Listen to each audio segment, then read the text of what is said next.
I may have put some fingerprints on it already putting it together, but look at that, guys. What's up, everybody? This is Jonathan here with Immortal Engines. Welcome to the video number 4 on the Yamaha R6 conversion. If you haven't yet, please consider subscribing to this YouTube channel and hitting the bell notification icon. And also, if you feel really good today, leave a like on this video because we are almost done with this motorcycle. And today we're gonna be working and focusing on the midsection of the bike. More specifically, the fuel tank. The reason why you've been seeing this fuel tank on all of these videos is not because I intend to keep it, but it's just so that it looks more like a bike while I wait on the paint job on my brand new tank. Today I got the phone call that my tank paint is ready. It's been painted, but they don't want me to pick it up today just in case, you know, I do something dumb and rub the fresh paint. So I'm gonna be picking it up tomorrow, but today for you guys is gonna be all in the same video. Right now, I'm gonna remove this tank, I'm gonna put it up there, and I'm gonna remove the fuel pump because I heard that there are some modifications that need to be done in order to have the new fuel pump work with this bike. Long story short, when you connect the new fuel pump on this bike, you have to cut these plugs off. There's a green and a white one. The green will be for your fuel pump. You wire that, no problem. Fuel pump works, the bike will run. However, the fuel level sensor on the 4th generation pump is not compatible with this bike. It sends the wrong signals, and this bike keeps telling you you have no fuel or the fuel light blinks. That's not good. It's no fun. Nobody wants to have that. So I heard that you have to swap the mechanisms from the 3rd gen pump to the 4th gen pump. It's not a direct swap, so I'm about to figure out what that's like, and I'll bring you guys along. So let's get to it. Let's remove this tank, put it up there, and see what we can do.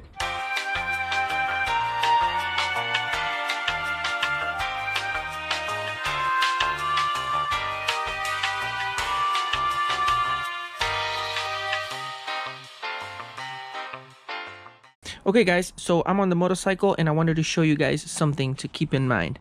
So this is the plug that connects to the fuel level sensor on the 3rd gen pump.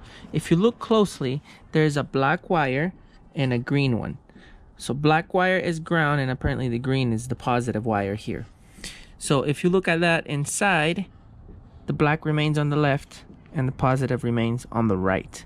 Okay, so over here, if you look at our wiring harness, if you buy one of these, it's not gonna come colored, but the ones on the left, furthest left, is gonna be your ground wire, your negative, and this one's gonna be your positive. See how they match the colors? So later on, I'm gonna wire this plug to this wiring harness, and same thing with the fuel pump wires. They're the same colors. All right, so that in mind, I'm gonna go on the bench now and I'm gonna move this system to this pump, and this one is gonna go away. So here we go. Okay guys, so we're here on the bench and we're ready to start working on these pumps. So I kind of went through them and I put them back together, so I want to show you guys what it takes to move this to there.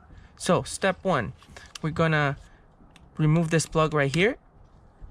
Okay, so you disconnect that, and then second, right here you gotta press that tab and push up, and it will come out just like that. And now on the 4th gen pump, we are gonna remove this guy right here. So this is like a float system and this is like a sensor system. I have no idea which one is better, but this is what this bike is used to. So it's probably to do with like ohms resistance and things like that that I don't quite understand. So I'm just gonna swap it over. Now if you can tell here, I already made some marks, and let me show you here real quick what those marks are about. In fact, I'm gonna put this back on just to show you guys. So locked in there, I grabbed my ruler, I measured how high this guy sits on the pump. So it's roughly 4.25 inches. Why is that important? Is because if we attach this to this at the wrong height, it's gonna read low fuel too late or too early, and we wanted to be about the same level. I'm sure the tanks had a little bit of a difference on the shape of them, so probably they hold, let's say, half a gallon on this one about here, and on this one is like 3/4 of a gallon or something. I don't know, but that's what I'm gonna try and do. So remember, 4 inches and a quarter, and if you look here, that's exactly where I put my markings at, which is exactly what it seems like they glue this together. So that's easy. You may not even have to mark it. So I'm gonna pull it off again, put the pump away, and now we're gonna get on with the modification.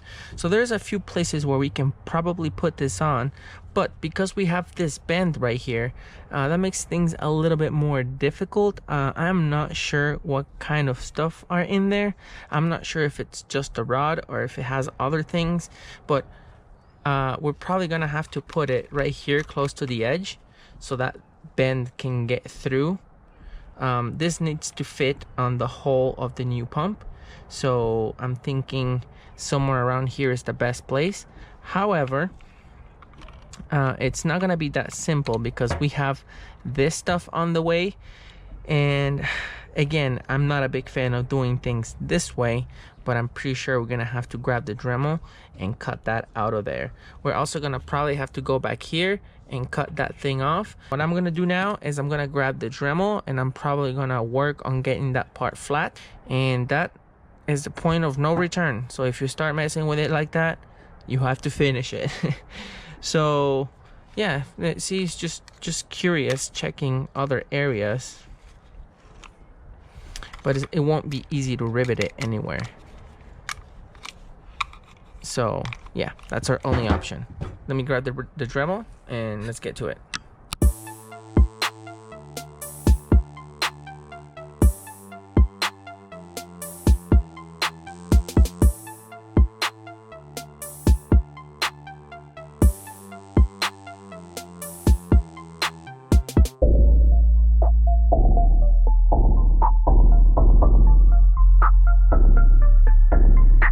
Okay guys, so I just had what I believe is a great idea, so hopefully it works out great. It kind of just worked out. So if you look here, we have this T-shaped part right here. It's about 1/2 inch long, and if I bring you guys the old pump, whoops, you will see that there is a notch for it to go in and slide down and lock. So I figured if I cut a notch into this pump, maybe we can use that to attach the pump. So check it out, it's very close. It has to be here because again, we need room for this. But if you, when you're trying to install it, if you put a screwdriver on it like this and you pry these things out, once you get it started, it will go in the rest of the way. So check it out. I got it right there. It's kind of one side.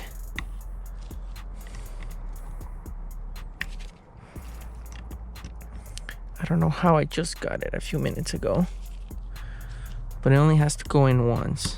There. So I got it started. All right. Look at that. I don't even think we have to drill anything. This is solid in there. Look at that. And it's right at the level that I made. You see that? I don't know what to say. This is like so much easier than I thought. So with that fixed right there like that, I mean, I'm happy with it. I wouldn't recommend putting any glue or anything like that. We don't know how it's gonna react to gasoline, and most labels don't say what the glue is gonna do when you expose it to gasoline, but I think that's gonna be all right. So next up, we gotta work on the wiring. So we gotta wire this pump to here, and that's easier than you guys would think.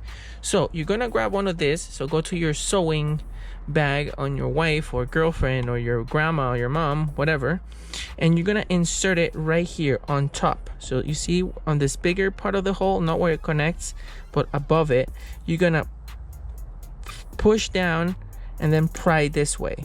So you push down, pry it, and then you pull it at the same time, and eventually you're gonna get it loose. So I got one of them loose. and this is what you're gonna end up with. The next thing you gotta do, and hopefully the camera shows it, I don't know if you can see both of those tabs that are going up like that. You want to grab something and you want to bend them down, you want to fold them down. Okay, I already did that on the other one. Okay, just like that. Get nice and out of the way, and look at this. Remember, black is on this side because we gotta match this wire.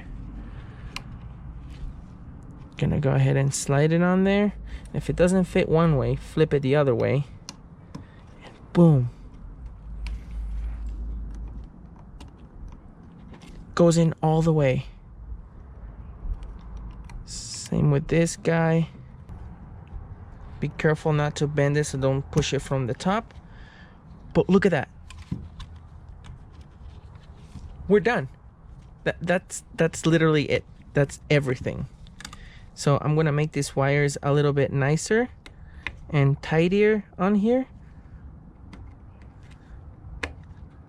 But bam, there you go. Good to go. That's amazing. So the next thing that I'm gonna do, since this was much easier than I thought, I'm gonna go ahead and start soldering these wires to the bike. So after some of that cutting, you guys probably imagine like, whoa, there's probably like stuff in there now, and not really that much, but just in case, I'm gonna go ahead and put my pump and some gas that I got out of my 3rd gen tank. I gotta get that gas out of there anyway, so I'm just gonna let that soak in there for a little bit. That's what it's designed to do. It's designed to be under gasoline the whole time. So I'm gonna leave it there for like a couple of minutes, gonna rinse it a couple more times. So we're at the bike right now. I have the soldering iron warming up, and we are ready to go ahead and cut this plugs off.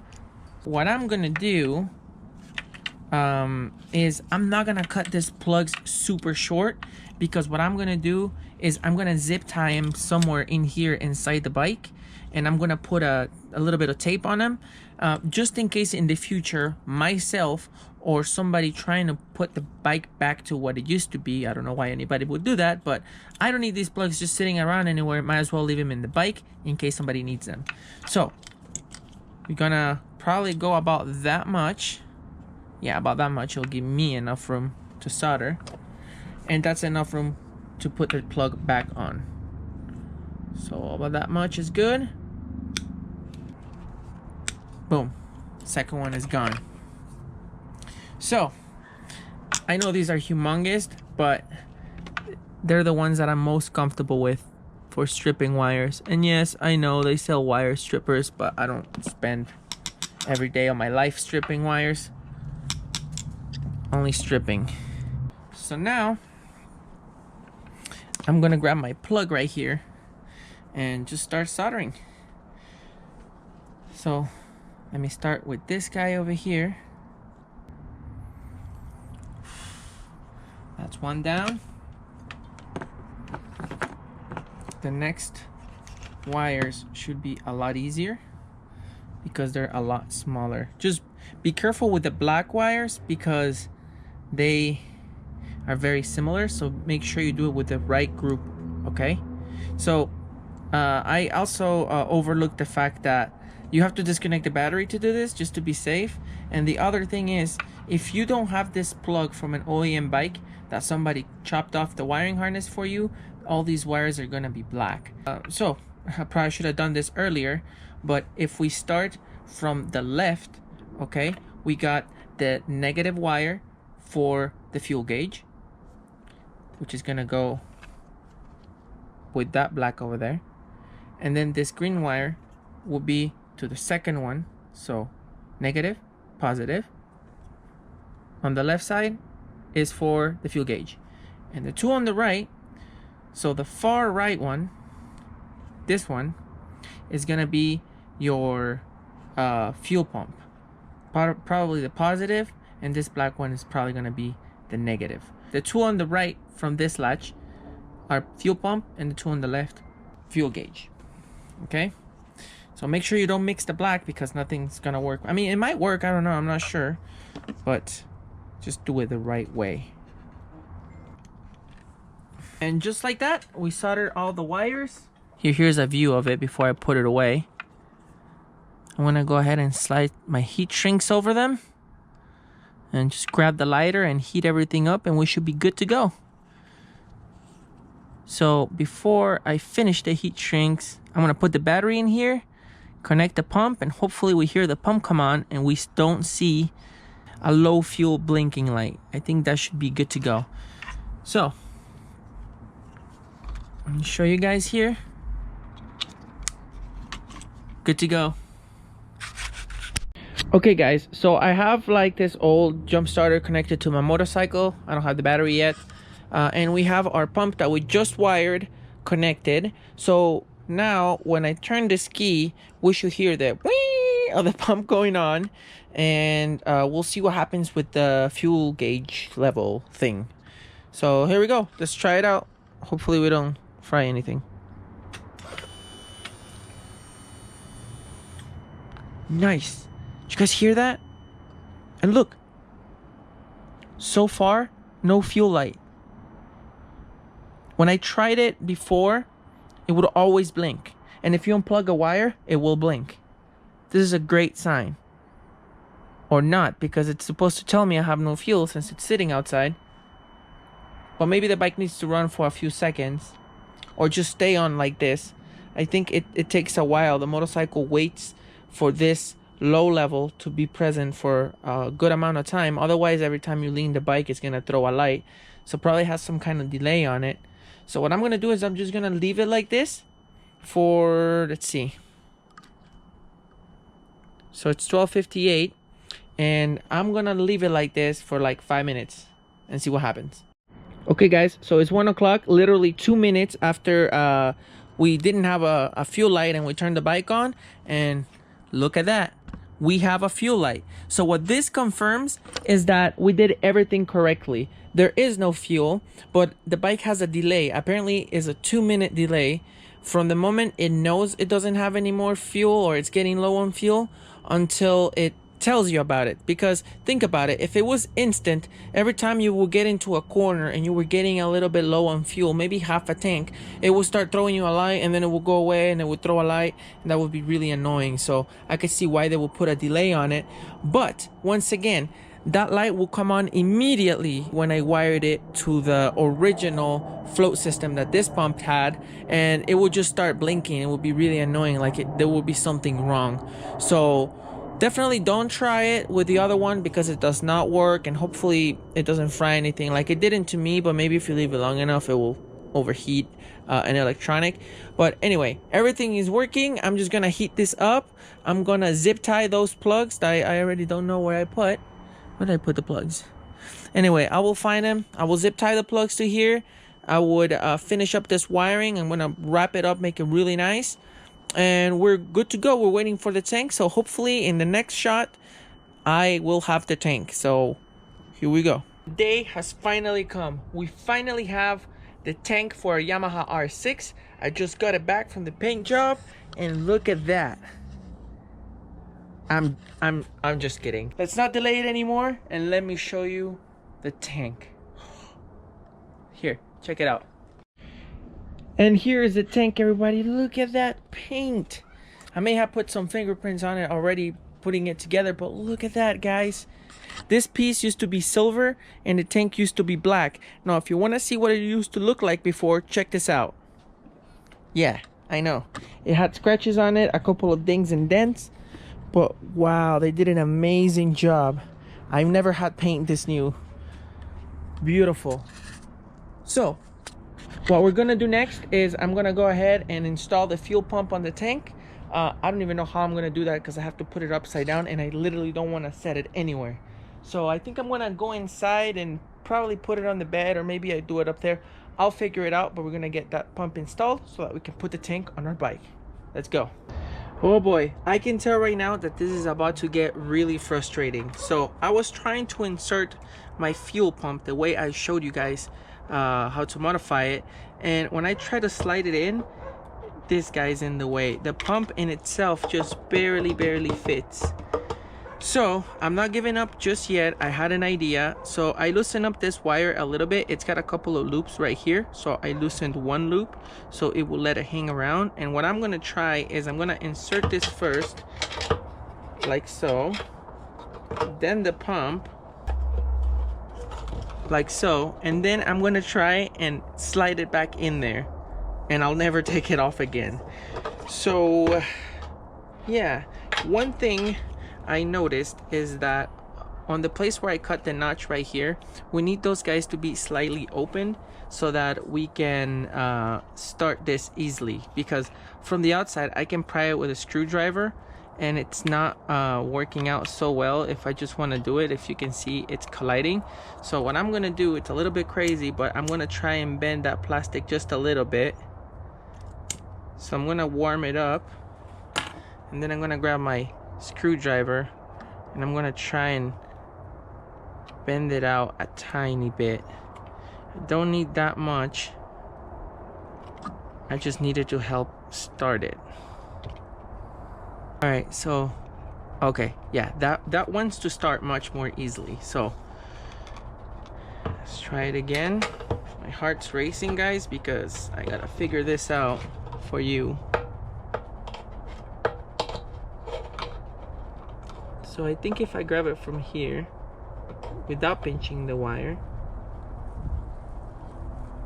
I'm gonna have my best shot.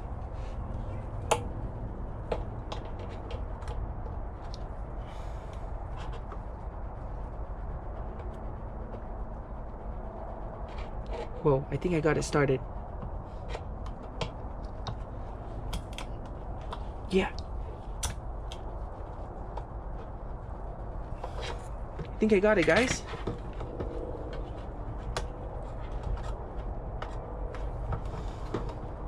I'm gonna give it a few more pulls, but I'm pretty sure that's all the way in. Yeah, that's all the way in.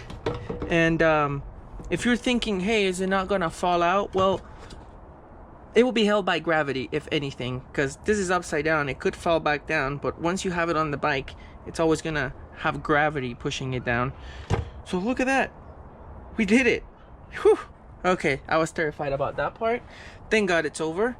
So I believe this is the correct orientation for our fuel pump. Yeah, I'm not sure because I don't remember, but I would suggest that you take a picture of this before you throw it in the bike. On the 3rd gen R6, there's some hoses around here on the tank, but on this bike they are here and the opposite side. So I bought a few parts. I'm going to show it to you guys, and I'm also going to show you what to do to retrofit that piece as well. Okay everyone, so here we go, moment of truth. We're going to install our fuel tank.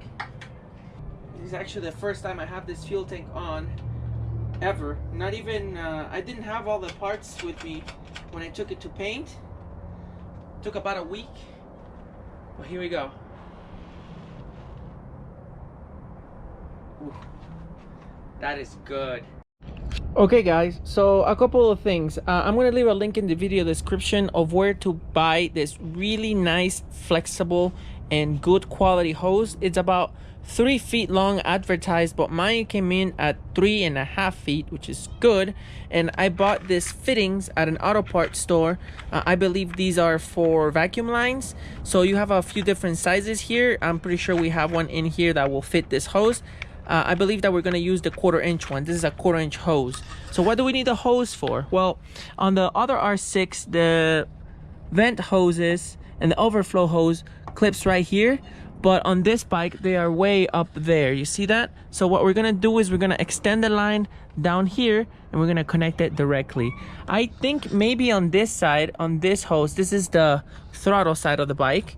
I believe that I can undo it from there and just skip using all these bends altogether.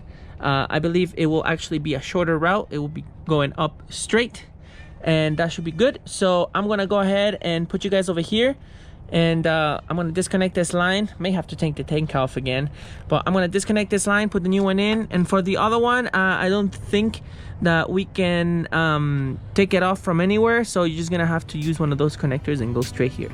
So here we go.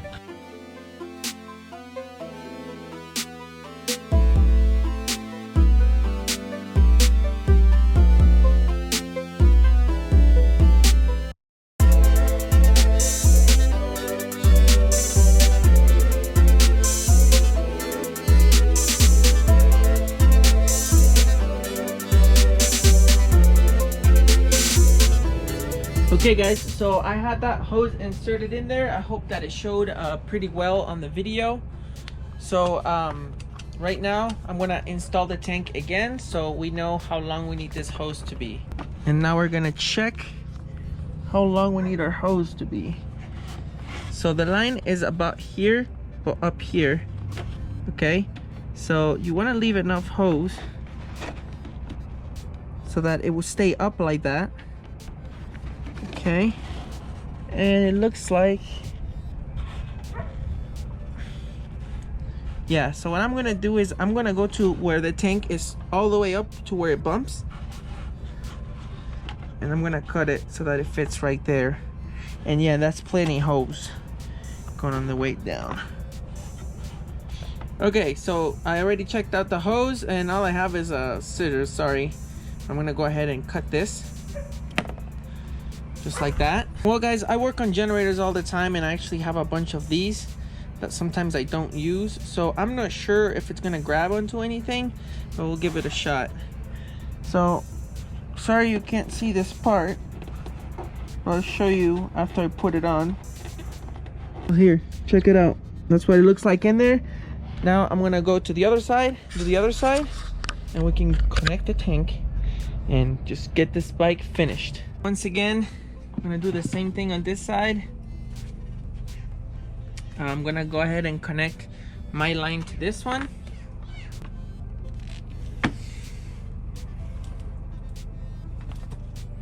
Okay, so that's there. And looks like we're gonna have a little bit of leftover hose, but that's okay. I'm more than happy about that. So yeah, I'm gonna cut it about here, right? It's all the way in. And that looks like that did that part. And now we are ready to connect our fuel and our other line. So I'm gonna crawl down here. Boom, no modifications needed. Plugs right in. And where's my new wire? Here it is. Boom. I think that we are ready to put the tank down, but let me show you something before we do that. One thing that I did overlook, nobody is perfect. Here, I'll put it down and let me see if you see it. Do you see it yet? Well, we have a small issue where the bracket for the 3rd gen tank does not reach out here. So I think I'm gonna have to go online and see if somebody is selling these. I'm pretty sure the mount is the same, but the shape of this part is different. The other one probably bends in and meets right here, and these are very important. Do not ride like this. I do not recommend it because when you're cornering and you're putting your legs against the tank, this is what holds it, and you're gonna end up breaking this plastic piece on the front. So yeah, your tank is not secured very well without these. So like I said, I'm gonna look them up. Maybe I'll put them on in the next video if I find them. If not, then I don't know what I'm gonna do. But yes, we're getting close. Just wanted to disclose that. I want to bolt it up on the front. It does feel like the foam is touching in a couple of places, but it might just need to be, you know, motivated a little bit. Maybe this hose is in the way. Oh yeah, it's going much further in right now. Keep these hoses in mind when you're pushing this in. It's a little bit tight in there, but it should work out fine.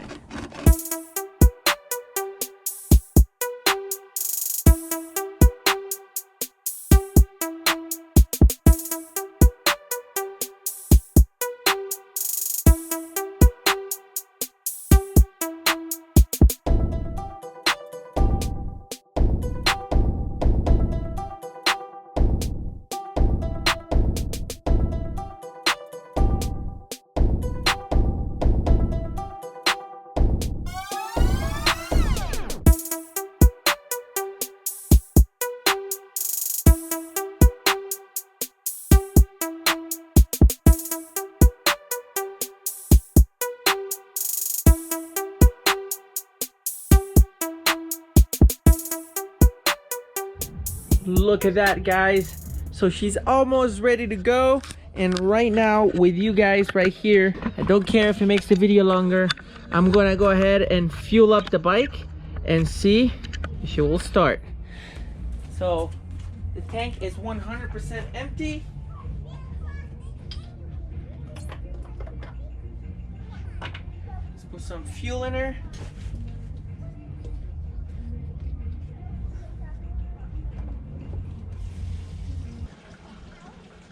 And I'm not sure I showed this in the last video, but I did install a brand new battery on the bike. So yeah, make sure you go ahead and get one of those. You're probably gonna have to go to a motorcycle shop. They do not have it at AutoZone, at least. Okay, so that's about a gallon and a little bit. All right, moment of truth. We're gonna prime the fuel pump. We should hear it come on. And we're gonna turn it over and see what happens. You guys hear that? So I'm gonna do it a couple more times.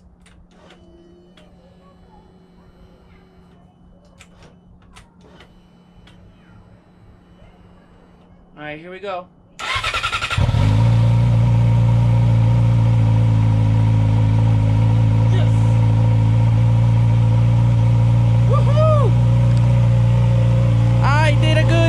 I did a good job. Wow. That's awesome. Lights are working. Throw on the high beam. Boom, why not? Look at that. And check it. No low fuel light. Nothing. Working perfectly. Check her out, everyone.